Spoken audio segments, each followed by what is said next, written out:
Aitäh kutsumast ja mul on väga hea meel siia tulla ja esineda ja rääkida siis jätkusuutlikust põllumajandusest, et hommik on tõesti suhteliselt varajane, õnneks vihma ei saja ja üsna hea on. Et kui me hakkame kohe selle teema juurde minema, siis kõigepealt ma küsiks auditooriumilt, et miks me üldse peame rääkima kestlikust põllumajandusest ja miks me räägime, miks mahe on ja milles see probleem on? Toitu peab ju tootma ja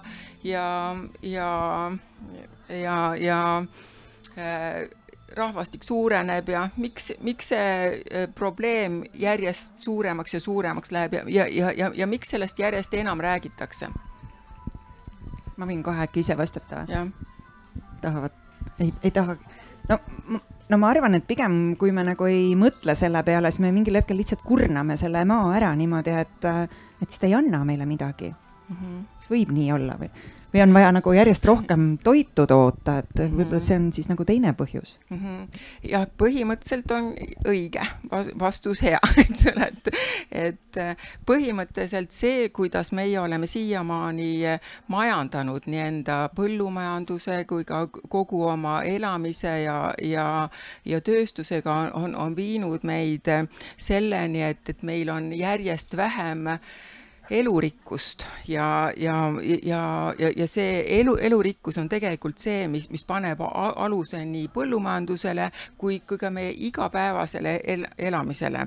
Et me sellise nii-öelda intensiivse majandamisega, mis siis on tegelikult tulnud koos progressi ja tehnika arenguga ja mis on väga hea, aga koos sellega me oleme nagu kaugenenud loodusest ja me ei arvesta enam nii-öelda maa vajadusi ja see on viinudki maa degradeerumisele ja me võtame ära elupaigad siis looduslikelt liikidelt. Praegu on iga 8. liik väljasuremise ohus, see teeb üle umbes 1 miljon liiki, et see on juba midagi nii mõõtmatud, et seda on raske mõista. Ja koos sellega ongi siis vähenenud looduse hüvede pakkumine, et mis see looduse hüve on. Ma vaatan, kas mul siin on, või siis lähme edasi, et kas toitu siis toodetakse liiga vähe. Kas see, mida meil maailma rahvastik kasvab, eks ole, ja järjest enam öeldakse, me peame rohkem ja rohkem toitu tootma, et kui me nüüd vaatame seda kaarti, siis see lilla osa on see, mida toidetakse siis loomadele söödaks või siis tehniliseks toodanguks ehk siis biokütuseks ja roheline osa on see, mida toodetakse otse söögiks. Ja siin kui me näeme, et tegelikult arenenud riigid või arenenud maailma osades on enamasti läheb otsetoiduks suhteliselt vähe. Me toodame siis Euroopa Liidus oli umbes 35% läks siis ainult toiduks ja ülejäänud läks siis loomasöödaks. Ehk siis me toodame süüa, et siis sööta neid, keda me sööme. Või siis ka biokütuseks, mis samamoodi võtab maad ära siis toidu tootmisest, et vaatamata sellele, et põllumajandusmaa pindala suureneb ja saagid suurenevad, on meil ikka veel, eks ole, vähe toitu ja terve rida inimkonnast siin on 750 miljonit on alatoitumuses, et kas me toodame liiga vähe toitu või on koer kuhugi mujale maetud? Mis? Jah. Kas on vaja rohkem toitu toota? Meil on põllumajandusmaad on nii nagu nii-öelda maksimumi peal, saagid on suurenenud, mis seal... Ma ei oska küll sellele vastata. Ja. Ma ei oska küll sellele vastata tõesti. Järgmine slaid äkki ütleb midagi. Võib-olla on asi selles, et läheb, seal on juba, et läheb raisku. ja teine asi on ka selle, et võib-olla nagu väärindatakse liiga vähe. Et, ja ilmselt on ka klimaatilised tingimused teatud piirkondades sellised, et seal ei saagi toota rohkem. Jah, see on ka hea vastus, aga ka põhiline vastus on siiski see, et kui me 1/3 toodetud toidust lihtsalt viskame ära. Ja see on pööraselt suur hulk, see on pööraselt suur hulk ja pööraselt suur hulk raha. Ja kui me mõtleme sellele, et selle toidu tootmiseks tehakse kõige suuremad väljaminekud, sisendid, ka loodust, nii-öelda loodust kahjustavad sisendid tootmise baasil, siis iga toiduaine, mis ära visatakse, on ära visatud energia, ära visatud kulutused. Ja kui me mõtleme, et kus kohas, mis ta arvate, nagu on kõige suurem toidu raiskamise tase, kas see on siis näiteks suurte ladude tasemel, kas see on kaubanduskeskustes, kas see on restoranides, kas see on üksikisiku või perekonna kodus? Kus toimub kõige suurem toidu äraviskamine? Kaubanduskeskustes, kas veel on kodudes, ja no reaalselt uurimused näitavad, et kõige rohkem visatakse ära kodus. See tähendabki seda, et igaühe käitumine loeb. See ei ole nii, et mis mina olen üks ainuke selles suures maailmas. Ei, iga inimese käitumine loeb. Iga inimene võiks vaadata, eks ole, kui palju osta, mida teha, kuidas väärindada ka seda, mis siis kodus on. Kas seda saab kasutada ja see äraviskamine võiks olla kõige viimasem nii-öelda väljapääs. Ja loomulikult ka äraviskamisel on vahe, et kuhu te panete oma orgaanika, kas te panete komposti, olmeprügisse või siis komposterisse, eks ole, et see, mis on orgaanika, peaks tagasi jõudma sinna, kust ta on tulnud ja ta peaks jõudma, ta ei tohiks kindlasti minna olmeprügisse, sest et kõige suuremad kasvuhoonegaaside emiteerijad, see on valesti öeldud kõige suuremad, aga väga suur kasvuhoonete gaaside emissioon tuleb ka meil prügilatest ja eriti siis, kui sinna ladestatakse siis orgaanikat. Teine asi, mis ma tahaks küsida, et huvitaval kombel on aastate või aastasadade jooksul on järjest vähenenud nende erinevate sortide tõugude arv, mida kasutatakse jooksvalt põllumajandused. Siin on niisugune ilus puu, kus on siis näha, et mida laiem on olnud see puuleht, seda rohkem on olnud ajalooliselt kasutuses siis erinevaid sorte ja siin on olnud näiteks kapsastel on olnud ligi 550 sorti ja nendest on järgi jäänud 28. Näiteks maisidel on olnud üle 300 sordi, järgi on jäänud 12, mida enamasti kasutatakse, et mis selle taga on, et kas, ja see on nii-öelda 100 aasta tagune siis sordivalik ja tänapäevane sordivalik, et mis on viinud selliste drastiliste vähenemisteni ja kas see on hea või see on halb? Mis see võiks olla? Miks see on, jah?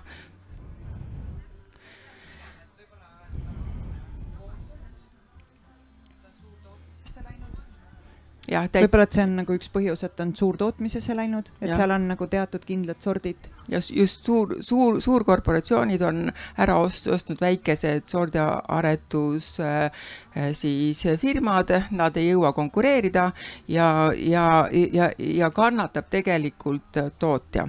Sellepärast, et väikesed sordiaretusjaamad tegid sellele kohalikule. Alati on mõttekas teha ju, sest me teame, et isegi meie väikeses Eestis on nii erinevad ilmastikutingimused, eks ole. Ühel pool on kuivem, teisel ja meie mullad on väga erinevad ja need kohalikud sordid on mõeldud kohalikele tingimustele ja nad on disainitud selleks. Suurtootjad teevad sellised sordid, mis on nii-öelda kõlbulikud või kasvatuskõlbulik väga suurel aladel ja ei ole tarvis nii-öelda seda peenhäälestust teha. Samas eelistatakse, ka meie Eesti tootjad eelistavad enamasti välismaised sorte, sellepärast, et nad on odavamad.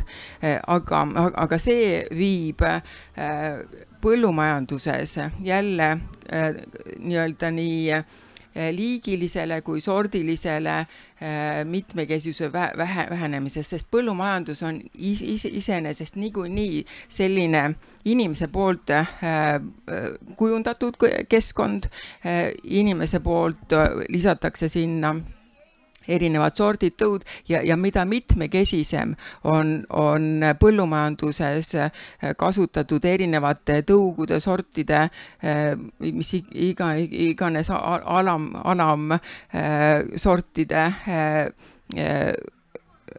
mitmekesisus, seda vastupidavamad me oleme ja seda paindlikumad me oleme ka siis erinevate kliimatingimuste suhtes ja ka muutuvates kliimatingimustes. Kui me räägime jätkusuutlikust toidu tootmisest, siis siin on hästi tähtis see, et me toodame toitu ja me sööme selle ära nii ligidal kui võimalik, et kohalik toit on see, mis tagab meile toidu sõltumatuse, see, kui me suudame enda elanikkonda siis varustada kõikide toiduainetega, et mis te arvate, kas kui hästi on tagatud praegusel näiteks meie tootjate poolt siis Eestis erinev sortiment, et mida me saame kindlasti nii-öelda 100%, mis on siis kaetud toiduga.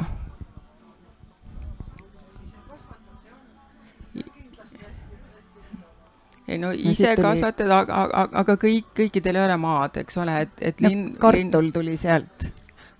Kartuid tegelikult meil ei kasvatata 100%, et kuna kartul see, mis tuleb sisse, on nii odav, siis tegelikult meie kartulikasvatuspindala ei ole selline, mis suudaks meie nõudluse tagada. Samas on meil näiteks piimatooteid ja neid me toodame üle 1,5 korra rohkem kui me tarbimise viime välja. Me toodame näiteks nisu ja otra, peamiselt nisu, enam-vähem 7,5 korda rohkem kui meil vaja on, see viiakse välja, et see on see, et me toodame seda kõige rohkem, mis on tulus toota, eks ole. Et samas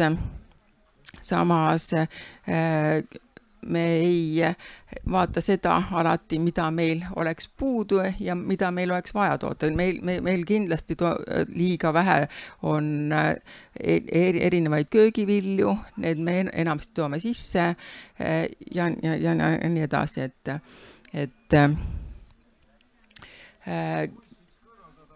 siis mis need looduse hüved on ja kuidas nad aitavad kaasa siis toidu tootmisele, siis kui me räägime looduse hüvedest, seda kutsutakse teisiti ka ökosüsteemi teenustest, siis tegelikult sinna alla lähevad kõik, millel meie elu püsib ja seal põllumajanduses tähtsad on nii aineringe, mullateke, fotosüntees, tolmeldamine, looduslik kahjuritõrje, erosioonitõrje, tuuletõrje, üleujutuse puhverdamine ja mulla kvaliteet ja nii edasi, et see on ilma looduse hüvedeta meil ei oleks elu ja meil ei oleks ka põllumajandust, et see, kuidas me saaksime tagada selle, mis on siis põllumajanduses, siis selle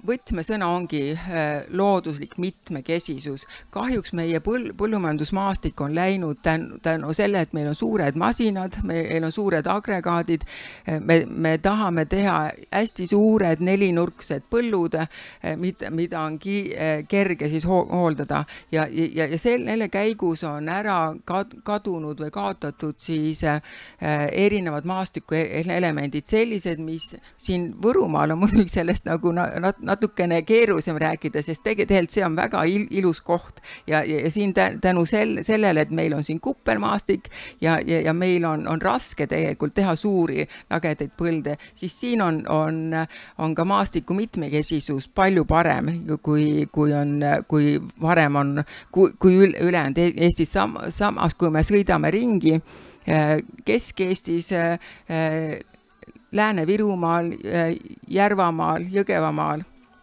siis on ju tohutu suured põllud, kus ei ole mitte üldse looduslikke elemente, ei ole põlluservasid, ei ole puudesalusid, ei ole puudega, ei kraave ega midagi ja need on need tegelikult, mis pakuvad elupaika nendele organismidele, kes aitaksid tootjat toota.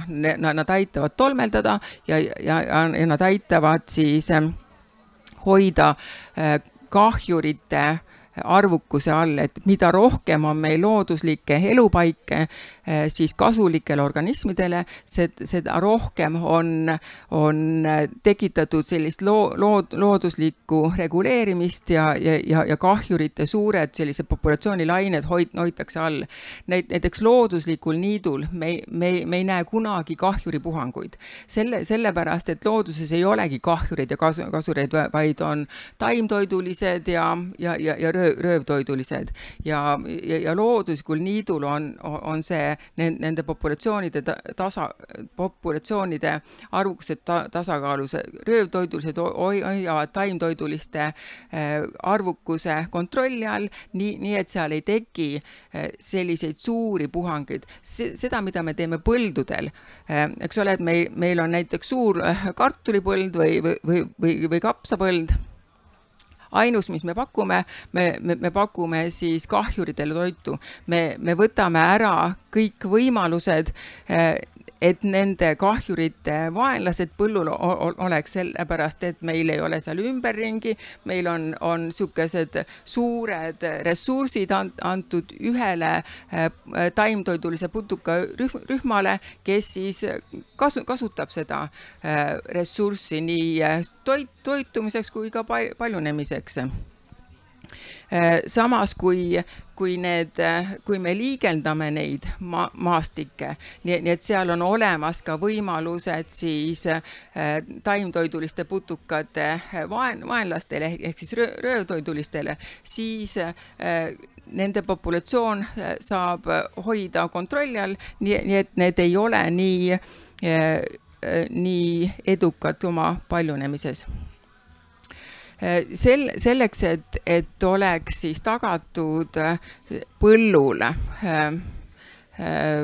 looduslik kahjuritõrje peab olema maastikus vähemalt 20% mitte haritavaid alasid. Vähemalt 20% peab olema selliseid alasid, kus ei ole tootmist, mis on mitmekesise maastikuga, kus on elupaiku väga erinevatele rühmadele, siis röövtoidulistele. Ja siin on samamoodi märksõna, et ei ole oluline mitte ainult arvukus, vaid ka see, et nende röövtoiduliste ehk siis kahjurite looduslike vaenlastel peab olema ka liigine mitmekesisus suur, sest et see liigine väga paljudel erinevatel liikidel on siis kindlad nii-öelda sihtrühmad, keda nad söövad.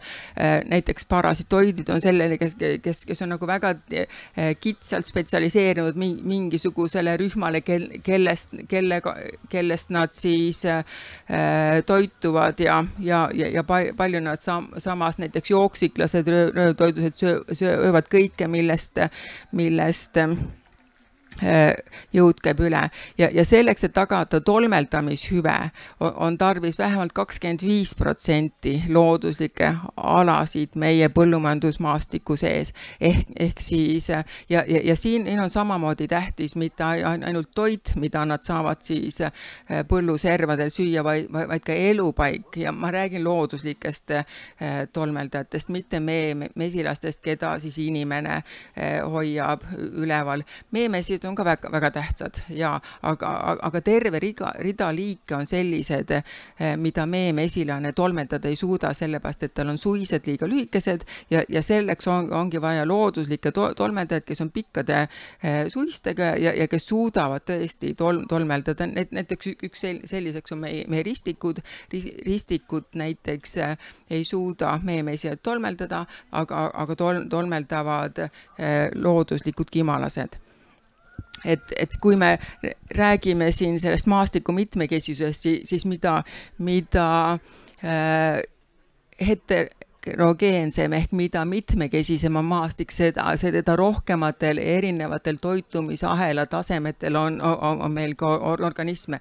Mida lihtsamaks me teeme, seda vähem jääb meil alles ka seda loodust, mis panustab, mis aitab tootjal hoida siis kahjureid kontrolli all ja aitab siis ka tolmeldamisteenust tagada. Ja siin on konkreetsed näited siis Eesti maastikust, põllumajandusmaastikust, kus siis on näha ka ülisuured põllud, kus ei ole tagatud reaalselt mitte mingi ei tolmeldamisteenus ega ka kahjuritõrjeteenus. Kui me räägime siis nii-öelda funktsionaalsest mitmekesisusest, see on selline mitmekesisus, mis on siis suunatud just nimelt konkreetsetele rühmadele, et suurendada nii tolmeldajate arvu kui ka ja liigist mitmekesisust kui ka siis kahjuritõrje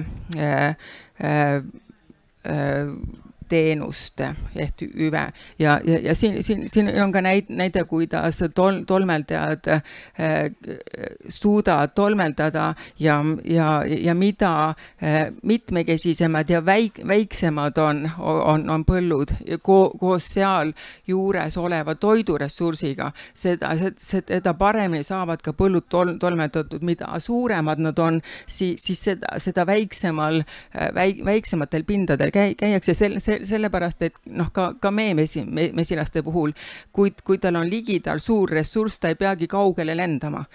Ja samas, kui on nagu näiteks väga atraktiivne ressurss, näiteks on ju hästi atraktiivne raps, siis lennatakse ka 3 kilomeetri kaugusele, kuigi see potentsiaalselt ei tohiks olla väga energiatõhus neile. Et siin on väiksed näiteid, et kuidas siis säästa või kuidas siis põllu tasandil hoida loodust nii, et et oleks tagatud siis võimalikult suur mitmekesisus. Kindlasti on siin on võib-olla huvitavam on näiteks sellised putukapangad. Ma olen näinud putukapanku päris looduses ainult Inglismaal, kus tõesti tootja tegi enda suure põllu, tegi mitmeks väikseks põlluks ja lisas sinna nii sellised rohtsed ribad kui ka siis putukapangad ja putukapank on siis ka selline maastikuriba, kus enamasti on siis sellised puhmaid tekitavad taimed, kuhu saavad jooksiklased minna siis talvituma ja kus on ka õitsvaid taimed, et antakse siis alternatiivset toitu kui ka siis elupaiku ja see konkreetne tootja seal Inglismaal, ta oli nii-öelda omanik ja tema andis käsu ja ta rentis enda maad välja ja tema eesmärk oli see, et tema põllule tuleksid tagasi põldpüüd, kes olid seal kadunud ja tänu sellisele ja see päris tootja on alguses üsna nagu pettunud, et mis asja ma pean siin nüüd selle asemel, et suurt põldu ilusasti, kergesti ja kiiresti majandada, peab ta palju rohkem vaeva nägema ja tal kulub rohkem aega ja ta arvas, et kulub ka rohkem energiat ehk siis kütust, et neid väiksemaid põlde siis harida.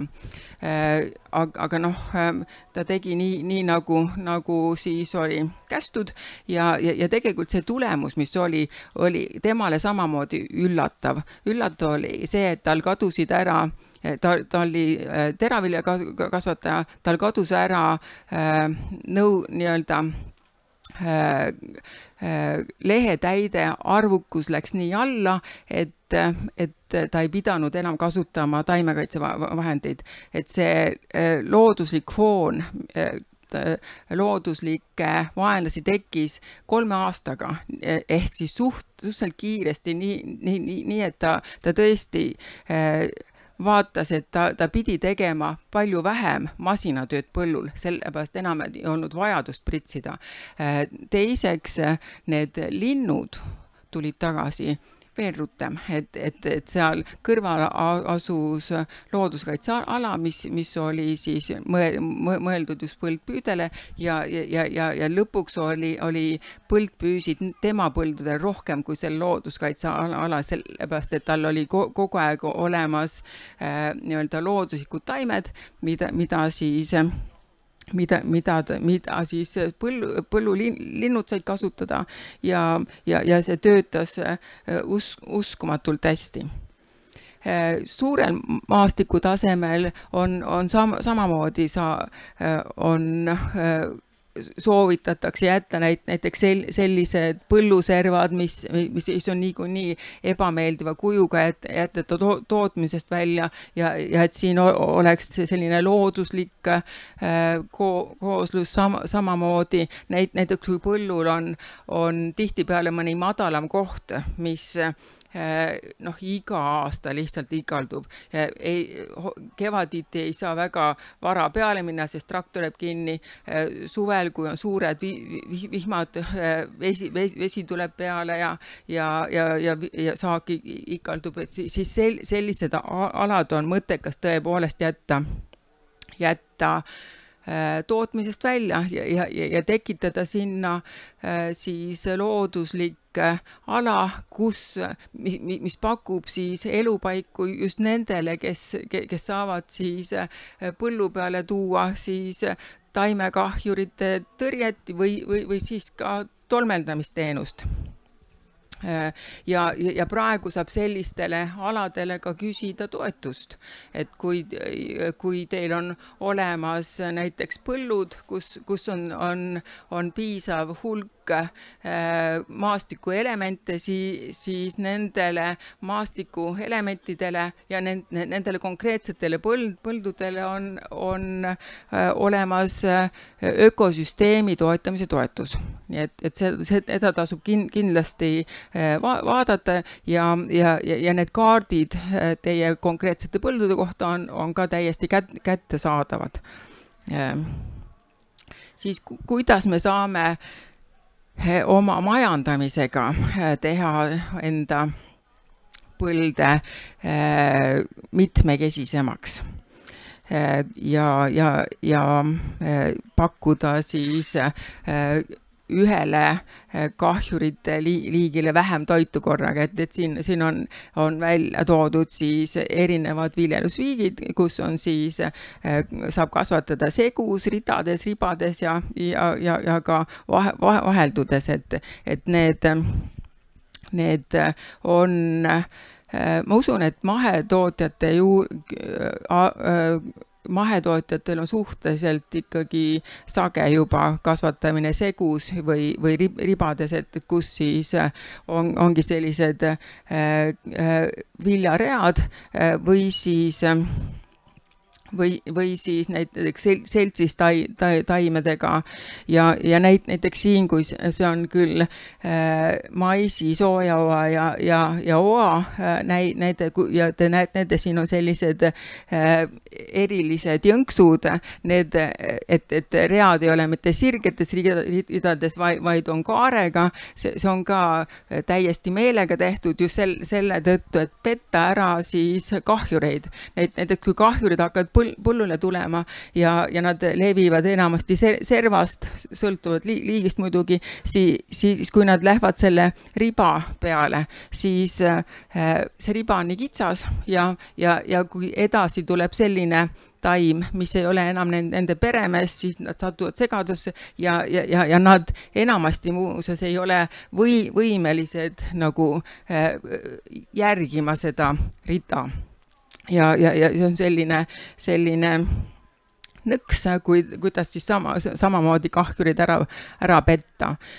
See segaviljelusega me saame siis, kui me paneme erinevaid kultuure kasvatame koos, kas siis seltsistaimedena või siis ekstra erikultuuridena, siis me saame samamoodi kahjurid peita või petta ära või segadusse ajada sellega, et me peidame ära siis kahjuri toidutaime lõhna, kas siis, sest kahjurid orienteerivad kasutades nii lõhnasid kui ka siis nägemismeelt ja samamoodi saab petta ka nägemisega, et kui meil on näiteks suurkultuur, uba ja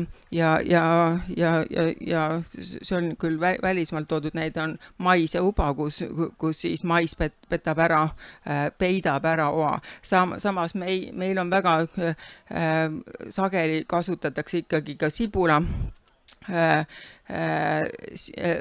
küüslauku, et siis häirida maasika õielõikajat, kes siis temal on see peletava lõhnaga, samas sibul segab porgandikärbse lendu ja orienteerumist, ja seltsimist taimede puhul peab tõesti teadma, milliseid taimi koos kasvatada, sest kõik taimed ei sobi omavahel, mõnedele on selline mõju, kus siis nad eritavad siis kas juurte või siis lõhnadega üksteise vastu selliseid lõhnasid, mis siis kas soodustavad või takistavad teise kasvamist. Lisaks on veel olemas selline asi nagu püüniskultuuride kasvatamine või siis tõmba-tõuka strateegia, kus siis see tõmba-tõuka tuleb sellest, et kui meil on siin näiteks põhikultuur, siin on kapsas ja kui me kasvatame, siis ühel pool on näiteks see on siin kaarkollakas, mis kaarkollakas on märksa atraktiivsem looduslikele kahjuritele kui siis kapsas ise. Ja siis selle asemel, et minna kapsale, nad lähevad kaarkollakale toituma. Samas siin sibul töötab sellena, et ta lõhnab peletavalt, et siis üks kultuur peletab ja teine kultuur tõmbab endale peale. Me oleme uurinud oma töörühmas ka rapsile sellise püüniskultuuride leidmiseks ja sellega on tegelikult palju Euroopas tegeletud, et selline nii-öelda kasvuaja eelis on näiteks rüpsil, kui kasvatada rapsi ja rüpsi koos niimoodi, et rüps on kitsastes ribades servas, siis rüps hakkab enne õitsema ja hiilamardikas, kes on siis rapsi üks olulisemaid kahjureid, läheb rapsi kõige haavatavamas kasvustaadiumis, mis on rohesepunga staadium, läheb rüpsi peale, sellepärast, et rüps hakkab varem õitsema. Ja siis saab kas siis seal väikeses osas kas pritsida või siis sisse künda see püüniskultuur või siis kui looduslikult foon on suhteliselt suur, siis tavaliselt on seal ka hiilamardikate parasiteerituse tase nii kõrge, et tegelikult isegi ei pea enam seal selle nii-öelda püüniskultuuriga midagi tegema.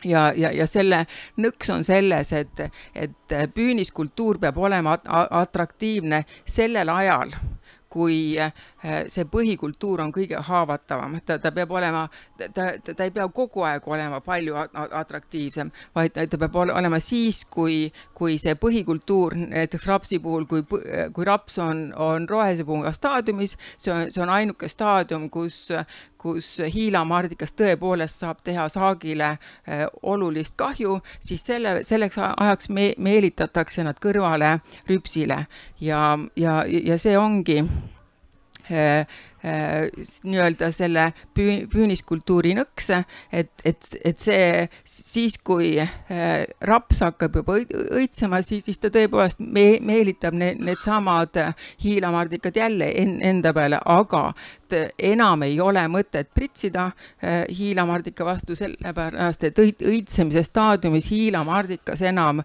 rapsile, saagile olulist kahju tekitada ei saa. Kas teil selle kohta on küsimusi?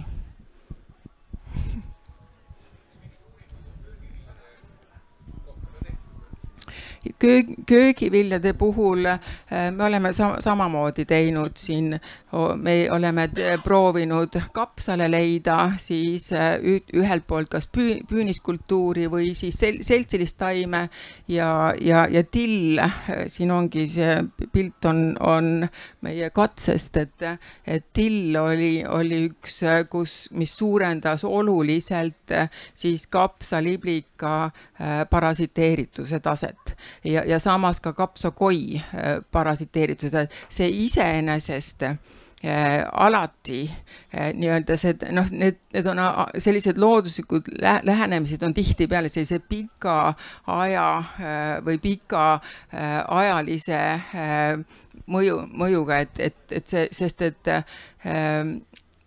tihti peale me kohe isegi ei näe seda tulemust, aga tootja tahab saada kohe seda saaki, eks ju.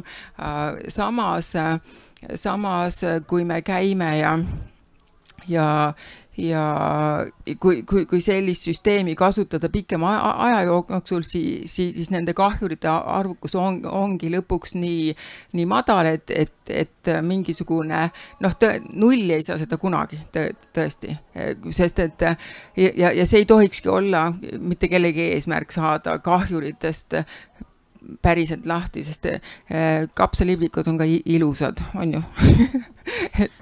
aga siis on põhimõtteliselt ju õige, et kui koduaias on mõni tühi peenar, siis jätta seal nii-öelda see looduslikult ise külliv till kasvama ja siis ta tegelikult mõjub ju kogu ökosüsteemile nagu hästi. Jaa, till on selles suhtes tõesti hea taim, et kui lasta tal õitsema minna, siis till on ja ka teised saarikaõielised ehk siis putked on sellised, mis siis parasitoididele, kes on siis nii-öelda spetsialiseerunud kindlatele putukarühmadele kasurid, et nemad munevad teiste putukate sisse ja nende vastsed arenevad siis teiste putukate sees, kes alati selle tulemusel sureb ära. Ehk siis, kui meil on parasiidid, kui meil on, kes on kirbud täidja ja nii edasi, siis eks ole, kui koeral on kirbud, ta sügab ja on ebamugav, aga parasitoid, aga eks ole, koer ei sure kunagi ära sellepärast, et on kirbud.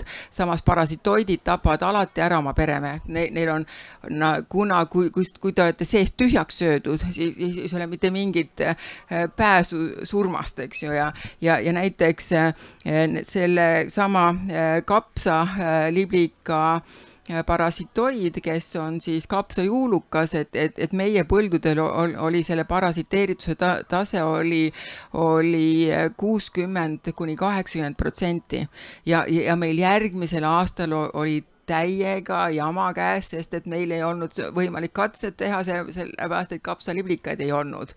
Sest et uus põlvkond oli praktiliselt, eks ole, 60%, kes oleks tulnud välja, sealt tulid hoopiski parasitoidid välja. Et see, ja kapsaliblikate puhul tõepoolest on ka teinekord on ilusasti näha need suured populatsioonilained. Rohkem meil on looduslikku vaenlased, seda madalamaks need populatsioonilaine tipud surutakse ja sellisel juhul tõepoolest meil on küll üksikud kapsaliblikad ja ehk siis ussid on ju ka kapsaste peal, aga nad ei ole kunagi sellised, mis tõesti rüüstaks kogu selle põllu ära. Et samas, kui me räägime nii-öelda seltsist taimedes kasvatades, siis see peab olema ikkagi üsna metodoloogiline, et ikkagi ilusad päris suured read tuleb siis täita siis selle seltsis taimega ja tõesti selle kohta on internetis saadaval ka erinevaid selliseid disaine, kuidas ja kuhu ja ka seal on ka olemas toodud erinevad taimed, kes sobivad üksteise kokku ja kes üksteise kasvu takistavad. Ja eesti keeles on samamoodi ilmunud tõlgitud raamat küll seltsist taimedest ja seal on samamoodi väga ilusasti toodud ka terve nimekiri, mida siis koos kasvatada ja mida peaks vältima. Aga kui me jõuame, meil on siin mahekäramine, et kui me selle mahepõllumajanduse juurde jõuame, siis siin on nii-öelda definitsioon, eks ole, mis see mahe on, aga kas ma küsin nüüd jälle teilt, et kui levinud on see, et me kõik räägime, et minu toode on peaaegu mahe. Ja kas te, kui te turule lähete ja ostate kellegilt letilt ja see ütleb, ma olen peaaegu mahe, et mida see tähendab teie jaoks?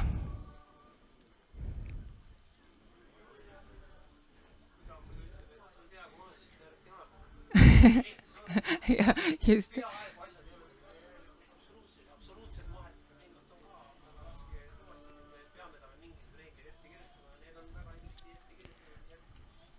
Just. Ja, just, et see ei ole ainult see, ja see, mis ma tahaksin veel rõhutada, on see, et tihti peale, mis öeldakse, et mahe on see, kui me kasuta väetisid ja taimekaitsevahendid. See ei ole õige. Mahe ei ole mulla kurnamine. Mahedas kasutatakse samamoodi väetisid, aga kasutatakse orgaanilisi väetisi. Kasutatakse nii komposti, sõnnikut, virtsa, haljasväetisi. Mahe ei ole mulla kurnamine, sest see ei ole jätkusuutlik. Muld on see, mis meid toidab ja maheda mullad on palju elurikkamad, ehk see mulla elurikkus maheda mullas on oluliselt kõrgem kui tavamuldadel, sellepärast, et mahedas kasutatakse orgaanilisi väetisi, mis on söök mulla elustikule. Samas, kui me kasutame siis sünteetilisi väetisid, siis need pigem vähendavad mulla elustikku, sest nad on enamasti ka, nad on mingid soolad, eks ole, ja nende intensiivselt hallatud muldade puhul elustik väheneb oluliselt ja samamoodi vähendab mulla elustiku taimekaitsevahenditega kasutamine, mida siis mahedas kasutatakse taimekaitsevahendid, mis on mahedas lubatud. Ja taimekaitsevahend on ka nõgese, leotise, neemasaal, mida tohib kasutada, sest et kui mahed on samamoodi, kui kahjureid on väga palju, siis tuleb nendega võidelda, aga tuleb kasutada lubatud vahendeid. Ja mahedas on lisaks on ka, eks ole, need printsiibid ja minu jaoks on väga tähtis siin see õigluse ja hoolimise ja ka kohalikkuse printsiib, et tegelikult peaks mahedas olema see, kõik peaks olema nii ligidal kui võimalik. Kõige parem mahetalu on selline, kus on loomad ja taimekasvatus, et looma siis sõnnik tagab mulla viljakuse, millega me siis kasvatame taimi ka edasi. Ja kui rääkida, et mis on vahe siis mahedal ja taval, eks ole, et siis tava ongi see, kus kasutatakse enamasti siis fossiilsetel maavaradel põhinevaid sisendeid, ehk siis nii, sest väetis on samamoodi ju fossiilsetelt maavaradelt, lämmastikku küll tehakse õhulämmastikust, aga see protsess on energiamahukas, et selle tõttu läksid ka väetishinnad vahepeal väga kõrgeks, et see odav koht, kus seda saab, kadus ära. Ja siin tulebki ka suur erinevus sellest mulla ja mulla viljakuse tõstmisest, et mahedas on orgaanilised, tavas on siis sünteetilised ja nende sünteetiliste väetiste tõsi on see, et nad on väga kergesti omastatavad taimedele, kui orgaanilised väetised vabanevad pikkamööda mullas ja omastatakse taimede poolt pikkamööda, ehk siis ühelt poolt ta tõepoolest on ka pikaajalise mõjuga, näiteks orgaanilise väetise mõju võib olla 3–5 aastat põllul. Samas sünteetilised mineraalväetised, taim saab kergesti need kätte, ta saab kohe toitaineid kätte, samas on mure see, et nad ka jooksevad sealt põllu pealt väga kergesti ära ja siis me leiamegi enda allikatest, kraavidest ja veedest, mis lõpuks jõuavad siis kõik ka merre välja. Me leiamegi siis nii-öelda väetise jääk, et see on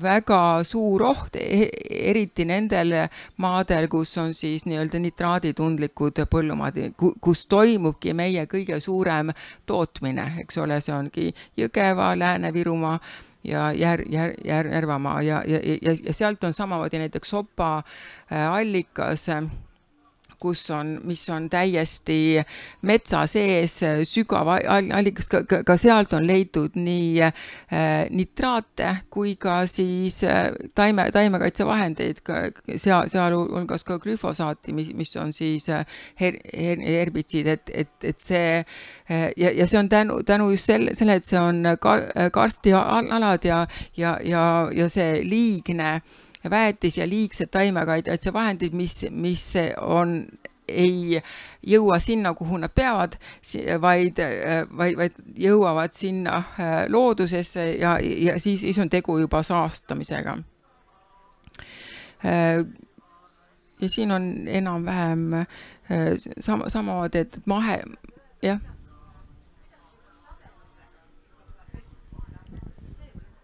Ei, see on väga hea küsimus, aitäh, et sademed ja pestitsiidid, et kuidas nad mõjutavad või?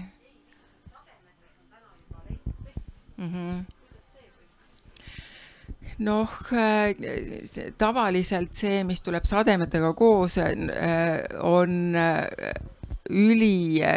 tillukene osa, eks ole, ja enamasti see tõenäoliselt sõltub ka piirkonnast, sest et siis tuleb mõtelda selle peale, kuidas nad sinna sademete sisse saavad ja kui nad juba lähevad nii kaugele, siis nad võivad ka levida suhteliselt suurtele aladele. Samas sellist siin ei ole nagu selliseid uuringuid tehtud, ma ei oska selle kohta küll nagu rohkem öelda midagi, aga näiteks sademed kindlasti mõjutavad seda, kuidas toitained ka liigsed aga taimekaitsevahendid liiguvad põllult ära keskkonda ja tänu sellele kliimamuutusele me samamoodi kogeme seda, et meil on järjest rohkem selliseid vihmasid, et meil tuleb näiteks kuu sademete hulk tuleb maha ühe päevaga. Fakt on see, et muld ei jõua seda ühe päevaga võtta vastu ja siis uhutaksegi sealt välja, mullast välja siis toitained ja see tekitab ka suuremat erosiooni ja nii edasi, et see on ka otsene kliimamuutuse mõju, mida meie siin kogeme.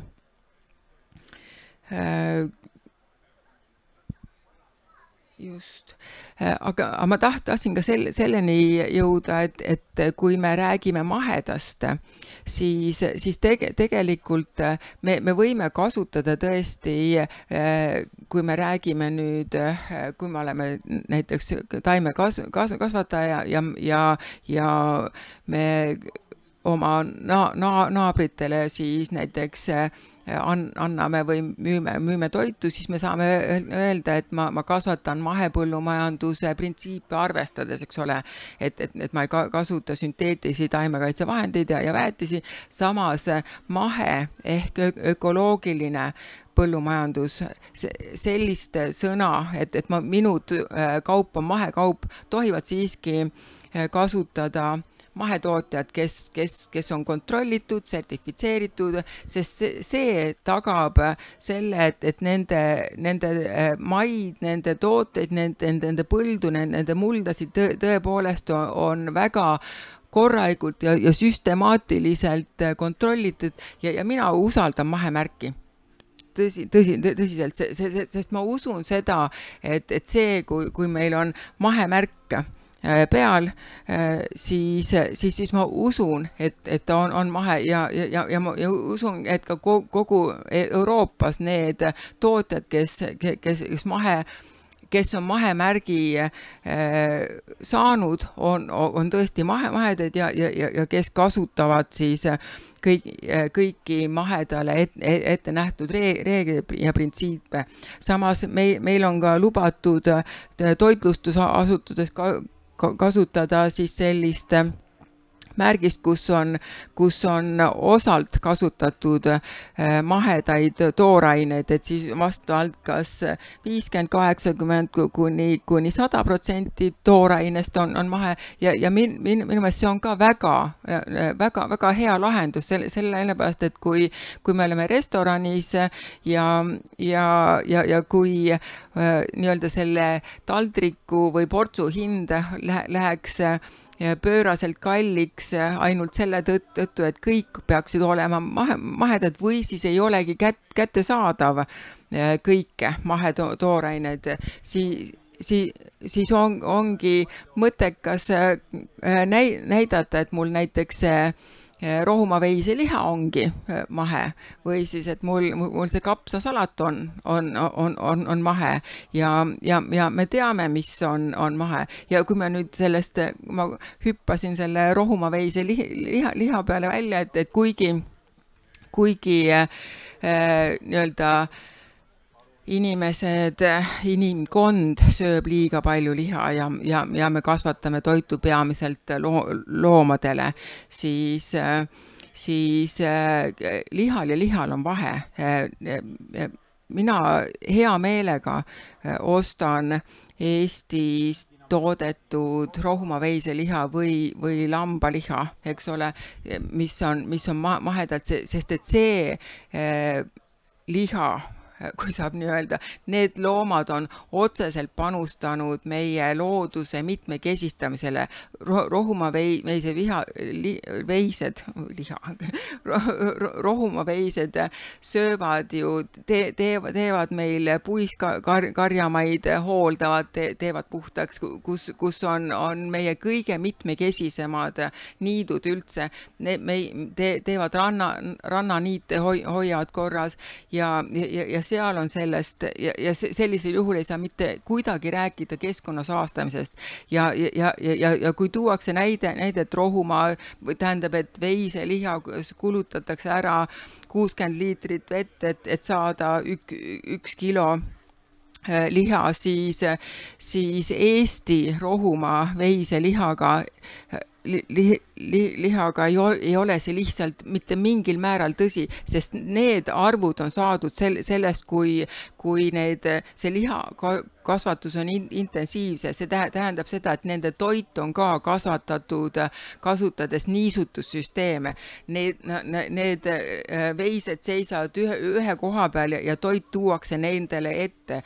Nemad ei hoolda kuskil rannaniite, vaid et see ongi intensiivse loomaliha hind. Eesti maheveise liha, ma mäletan, et Airi Külvet arvutas selle ka välja.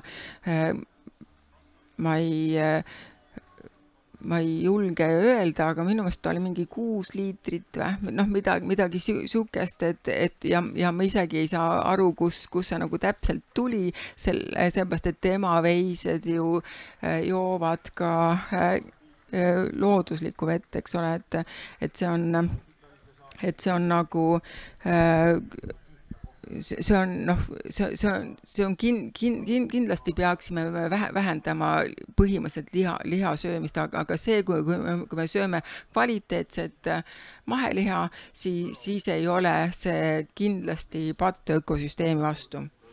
Et kui me jõudsime toiduni, et siis see toit, mis on hea ja kvaliteetne minu jaoks, on selline, mis ei sisalda siis asju, mis seal ei peaks sees olema, et kvaliteetse toidu sees ei ole sünteetilisi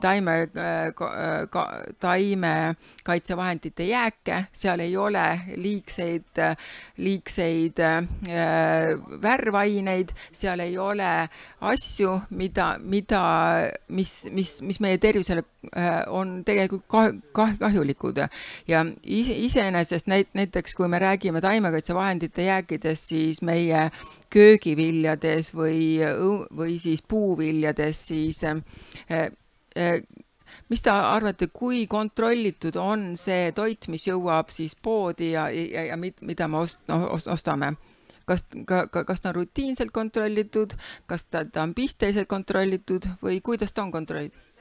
Pisteliselt kontrollitud on. No see on õige, aga pisteliselt kontrollitakse ta enamasti sellepärast, et Eesti on Euroopa Liidus, eks ju, ja me peame andma aru Euroopa Toiduohutusametile ja selle tõttu võetakse siis proove meilt ka nii-öelda kaubandusest ja kokku võetakse aastas umbes 250-300 proovi, mis on siis miinimumnõue Euroopa Liidu Toiduohutusameti poolt. Aga kui me mõtleme sellele, kui palju meil on eri partiisid ja kui palju meil on toitaineid, kui palju meil on erinevaid nimekirju või nimestikku toiduaineteks, see on oluliselt suurem. Ja väga paljude partiide puhul on nad nii väikesed, et kui näiteks avastatakse, et mingisugusel näiteks grapefruitil oli liiga palju taimekaitsevahendite jääke sees, siis enamasti on need grapefruitid kõik müüdud ja söödud, kui see info jõuab lõpuks siis tarbijani, et seda poleks tohtinud süüa või juua. Kui me räägime nüüd puuviljadest, siis kõige rohkem jääke leitakse enamasti tsitruste seest ja viinamarjade ja ka maasikate seest. Kui me mõtleme tsitruste peale, siis tegelikult need proovid võetakse ära koos koortega. Ehk siis, et kui me peseme ja koorime, siis me oluliselt vähendame seda potentsiaalset hulka, mida me saame siis, kus on siis taimekaitsevahendid sees. Samas viinamarju me ei koori ja maasikaid me tihtipeale isegi ei pese, eks ole, ja need on tõesti sellised, kus viinamarjade puhul küll, kui teil on väiksed lapsed või kui te ootate lapsi, siis tuleks süüa maheviinamarju ja väikestele lastele tohiks anda maheviinamarju, sellepärast, et sealt kõige suuremad numbrid, mis ma olen näinud, on 24 erinevat taimekaitsevahendi jääki ühes proovis. Ja kõik need jäägid olid allpool lubatud piirnormi. See tähendab seda, et see viinamari on endiselt tervislik ja sest neid ei panda kokku. Neid erinevaid taimekaitsevahendite jääke ei summeerita, vaid et neid hinnatakse ükshaaval.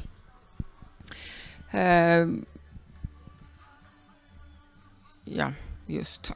Ja põhimõtteliselt kohalik toit on enamasti oluliselt puhtam, ma ei vaid neid vastu, aga mahetoit on nendest täiesti puhas.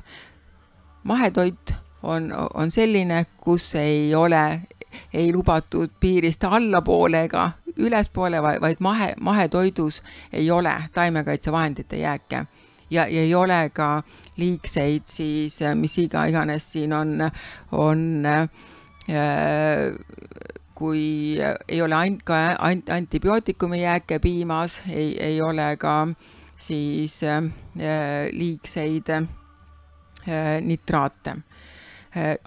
Aga ma jõuangi üsna ruttu siia lõpupoole välja, et kui nüüd rääkida põhimõtteliselt sellisest keskkonnajäljest, siis ma ei pidanud ikka vastu ja panin selle slaidiga siia, et kui me nüüd mõtleme, et siin on konkreetsed, et pirnid on kasvatatud Argentiinas, purki pandud Tais ja ära söödi kas siis Euroopas või siis USAs, et isegi kui need pirnid on mahedad, siis milline on see keskkonnajälg,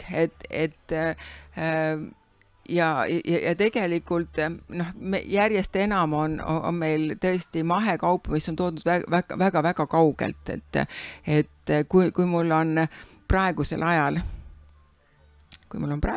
kus meil on õunu, see aasta palju pole, aga midagi on ikka, et kui mul on poes Tšiili maheõun või Eesti näiteks Vasula või Rõhuõun, siis ma võtan Eesti õuna, sellepärast et isegi kui ta ei ole mahe, muidugi õunte puhul Eesti õuntest tõesti ei olegi leitud,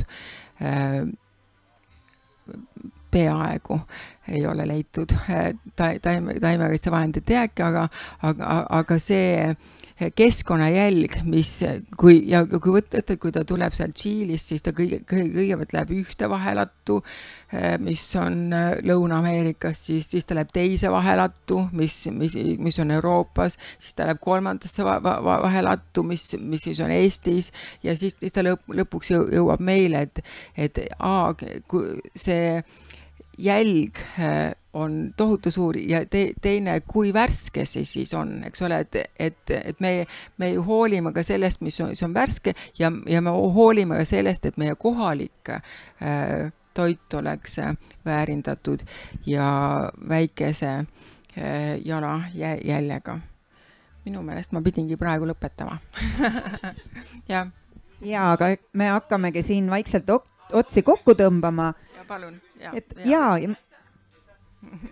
Ma annan mikrofoni ka sinna, siis need, kes pärast vaatavad salvestust.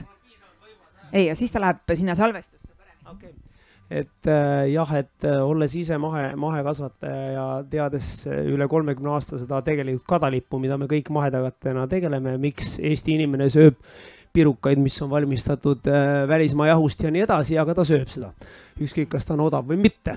Et ma esitan selle sisulise küsimuse, et kas te tõite selle näite, üks hea mahetalu peaks olema omama nii loomi kui ka taimset mitmekesisust ja seal vaheks võiks olla kõik mõruribad, erinevate taimekooslustega ja edasi, et oleks seda looduslikku mitmekesisust. Kas on tehtud tegelikult ka reaalselt uuringuid, et on võimalik ka ilma loomakasvatuseta tegelikult väga edukalt seda mitmekesisust luua, seda sama nii mullastikus, sest meie ise oleme oma talus, me ei ole küll suur, aga 30 aastat oleme kasutanud ainult haljasväetist ja ehk just seesama viljavaheldust, haljasväetist ja kui mõni aasta maasikasaak hukka läheb, siis las ta läheb sukka, järgmine aasta me saame 2 korda rohkem ja just see meie kogemus ütleb seda, et tegelikult umbes 5-6 aastat võtab aega selleks, et tegelikult looduslik foon tekitab selle, et lehetäisid meie abikaasa roosidel ammu enam peaaegu ei ole, sest et on olemas kõik teised, kes nad ära söövad.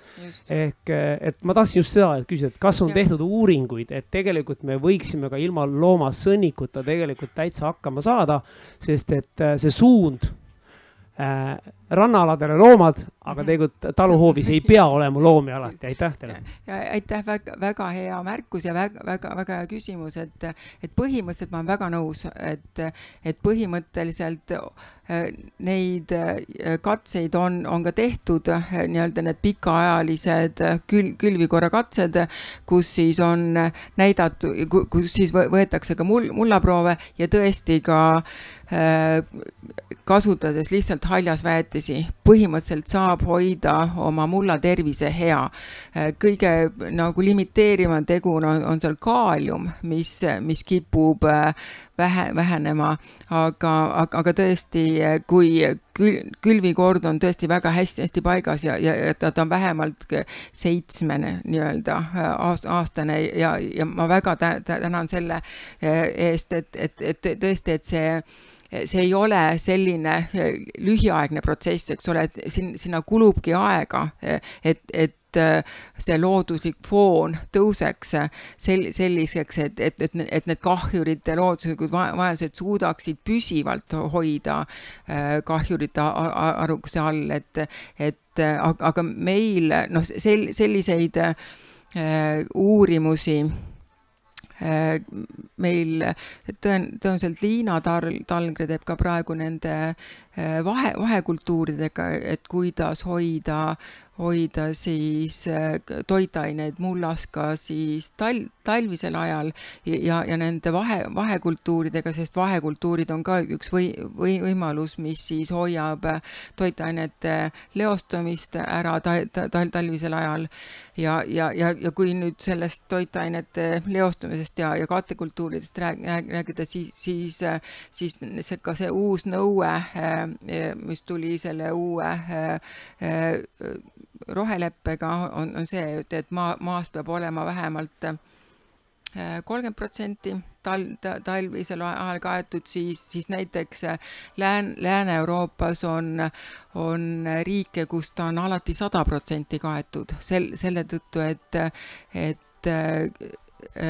seal ei ole võimalik, näiteks Taani, Holland, madalmaad, kus tõesti ongi maapind nii madal, siis nendel on alati muld talvel kaetud ilma ühegi nii-öelda euro seaduse käsuta, sest et toitained tuleb hoida mullas kinni ja Eestis tegelikult vanasti ei olnudki sellel olulist tähtsust sellepärast, et meil tuli novembris tuli külm maha, oktoobris tuli külm maha, novembris tuli lumi maha ja lumi oli kuni märtsi-aprillini, eks ole.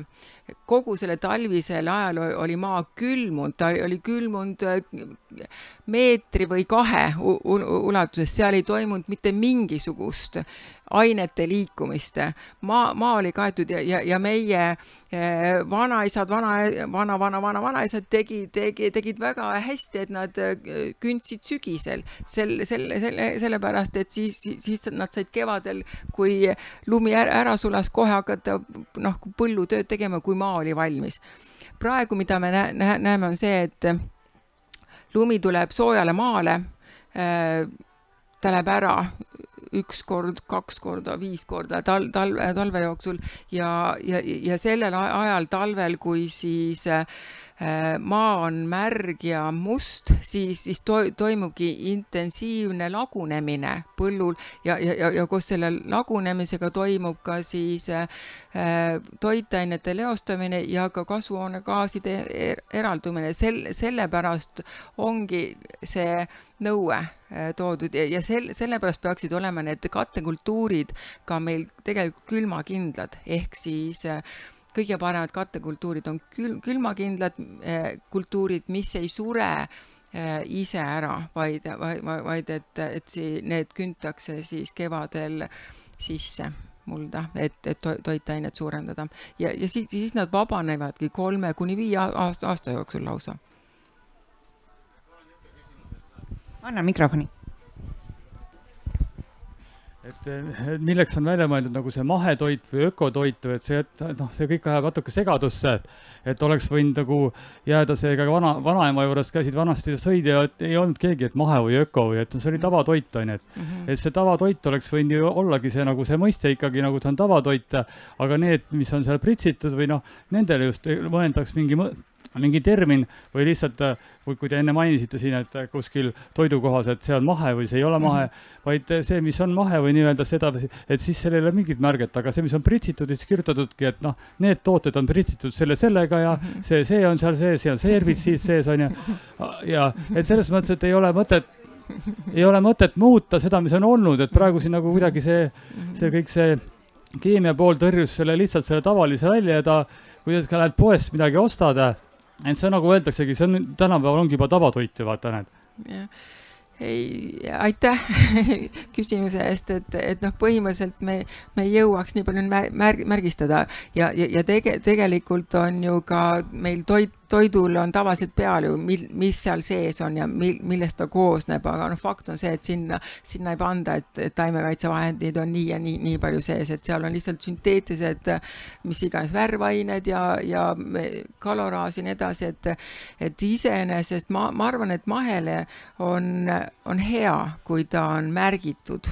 ja märgatud, et ta ja inimesed saavad teha lihtsalt seda on vähem, eks ole, kui tavat, et kui ja sellisel juhul on tegelikult ka kergem leida teda, kui ta on märgitud ja märgatud. Et jah, aitäh.